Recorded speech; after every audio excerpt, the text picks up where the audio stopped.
Hi there friends, thanks for joining me. We are going to be doing the Celebrate You class as part of the Crafty Vixens class in a box.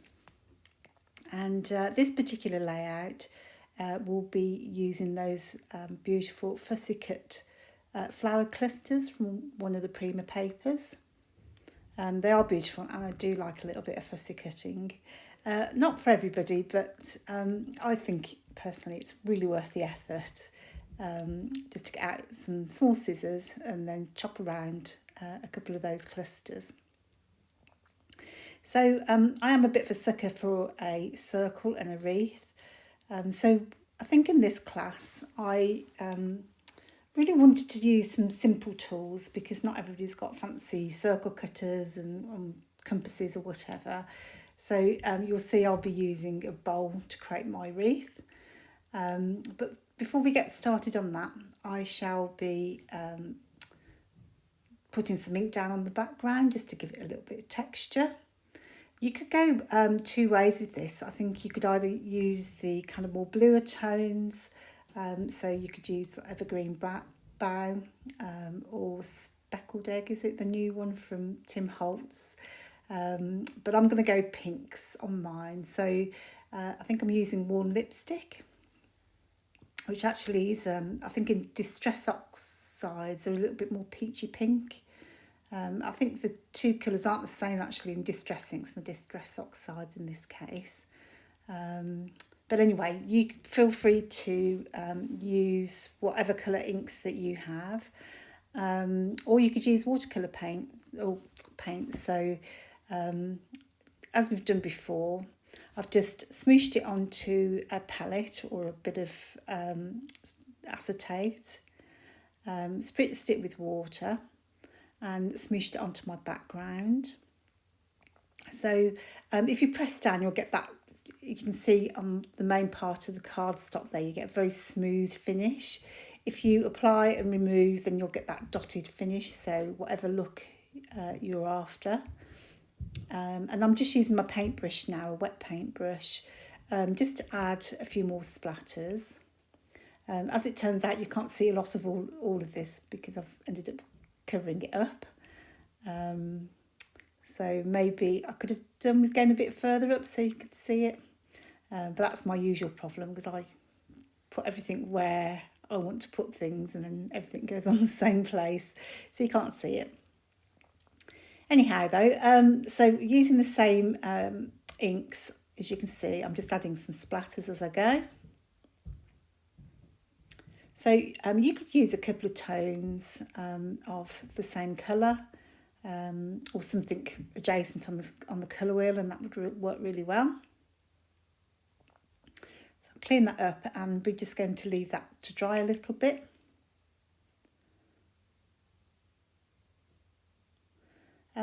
You could use, I'm just showing you here, but I've got things like magicals or shimmer paints, and you can use these to do the same thing.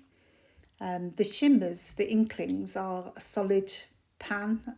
I think they are just fancy paints, and they're not really any different. Whereas the magicals are a powder, pigment powder, so you have to mix that with water. And with magicals also, you'll find there's different pigments in there, and so it reacts differently depending on what part of the pigment that you have. So it's a really good way of, adding a bit of colour to your page. But as I say, I tend to use Distress Inks as much as anything, just because I have a lot of them. Very easy to use, so I don't really need anything fancy. I've tucked mine under my mat just to flatten it out a little bit. So while that's waiting to dry, I really wanted to add some texture at the bottom of the page. So I'm going to use that lovely pink leaf paper from Prima. I'm going to be using it to mount my photos, as you can see here, and the edges have got that lovely gold foiling or rose gold foiling, which is just delicious. Sorry about my phone keeps going off on my watch. has been connected, isn't it, really? Turn everything off, but I need to hide it in a drawer or stop people from talking. So I'm just going to map my photo onto the pattern paper and rough up the edges.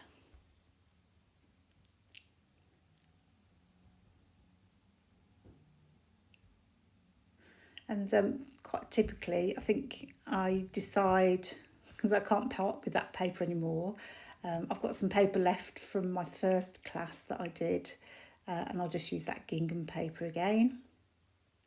You don't have to be quite as frugal as me if you want to swap that out. But I'm a bit of a sucker for black gingham.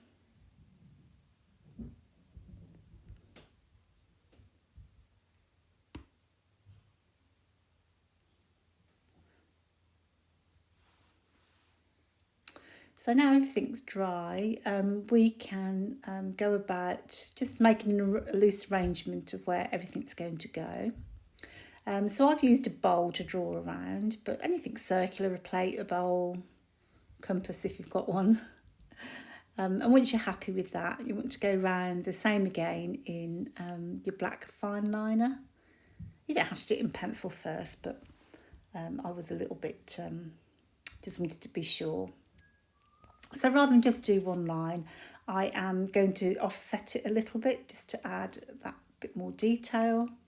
So I kind of positioned it in my first position and then just moved it slightly so that it overlaps, as you can see here. And I think this is just a great simple design idea to add to a page. So obviously we're doing a wreath effect here, so it's going to be part of the matting behind the photo. But you could use the same idea, offset your circles so that it's not quite on the page, and that would really be, a great sort of way to build a layout. And then I've gone back in with my fine liner again and doodled in some zigzag stitches, so just some really messy stitching. Of course you could do all of this with your sewing machine if you wanted to, but time is money. So we haven't all got time to dig out our sewing machine, so I do like a kind of a hand-drawn stitching. So I'm really pleased with how that's looking so far, and now I'm just going to add some little banners using some off-cut papers. Feel free, don't break into a big piece of paper for this. The manufacturer's strips have got some great features on them, so you could definitely use that or something you've used or you've got left over from another class. It kind of all goes together, so you don't really need to worry about, and it's only tiny. But I you've probably seen that on my layouts before, but I do like a little banner. So I am going to use that All and Create stamp, which I mentioned previously is one of my favourites because it has so many different elements. I'm using it unmounted, as you can see there, so I can just do partial stamping. It's not that you see a lot of it, but I do think when you look at the detail, you've got that little bit of extra texture, which is what I really like. And you know what, we could leave it there. I do think in terms of structure that looks really great, but of course we just want to add some more detail. So I've picked out one of the tags from the kit, and I think I'm going to layer that at an angle, and that's what's really going to help me use that bow, because I'm absolutely in love with that gingham bow that's in the kit, or gingham ribbon rather. And then I've picked out a tag from the cut apart sheet.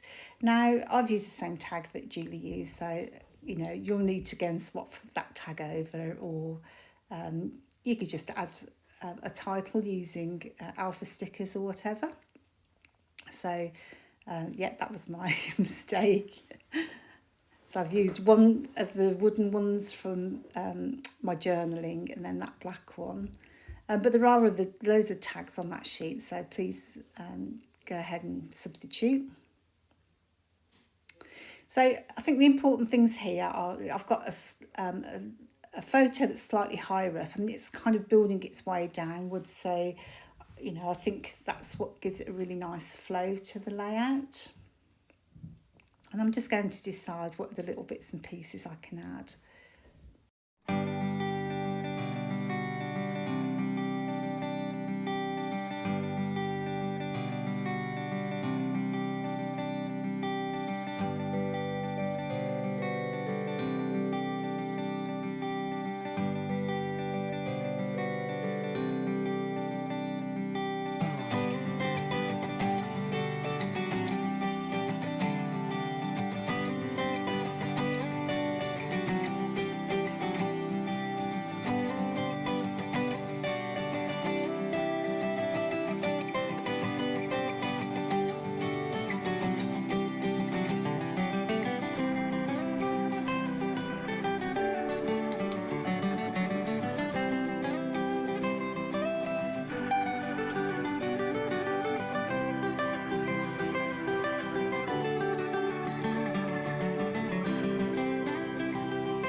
So I'm just going to make a little bow from some of the tulle that's in the kit. So this is really easy.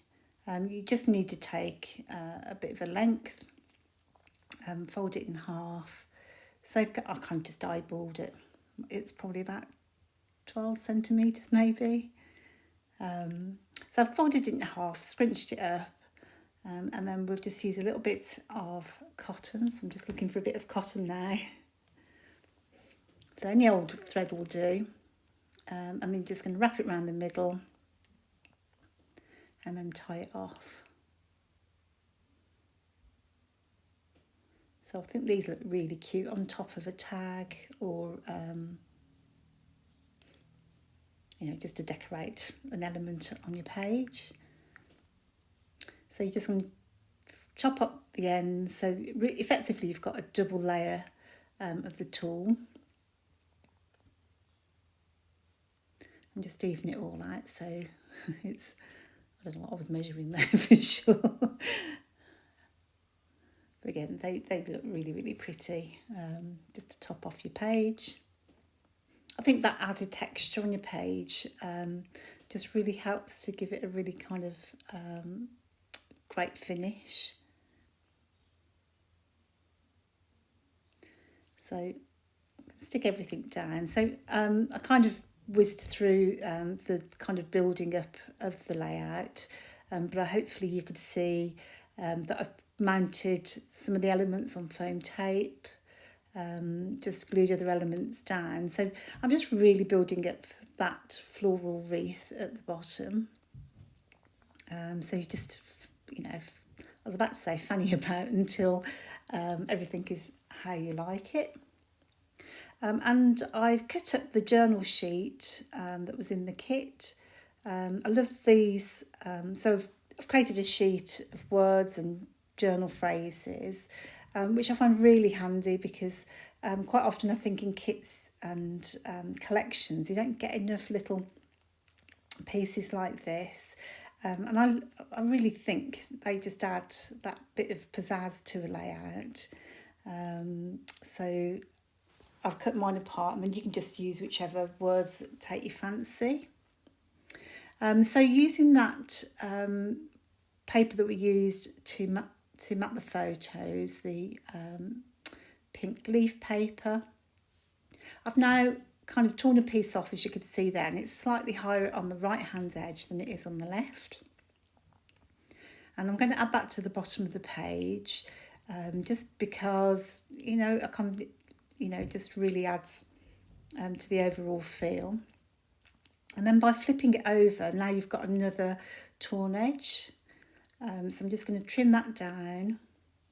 And of course, it'll be in the opposite direction of what we've just used. So it's going to be higher on the left.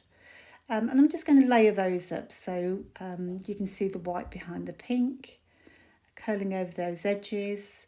And just, your tear will obviously be different to mine. So you just kind of want to have a little bit poking out, as you can see here. And it just really adds a lovely, lovely texture to your page.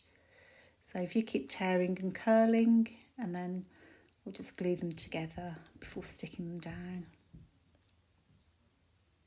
So again, it's something I use quite frequently just because I love that extra texture. And I'm just going to stick that into place. So really easy way. And actually I think this layout, you know, looks so pretty, but came together really easily. And it was actually made in one sitting, which is really unusual for me. But I really love how it turned out, so I hope you like it too. And I think that is about everything, apart from just adding a few little bits and pieces. I think in the final layout I've sewn on a few buttons and obviously threaded up a ribbon in my tag. But I'll leave you with a close-up so that you can see all of that. Thank you so much for joining me, and hopefully I'll see you on the next class. Take care. Bye.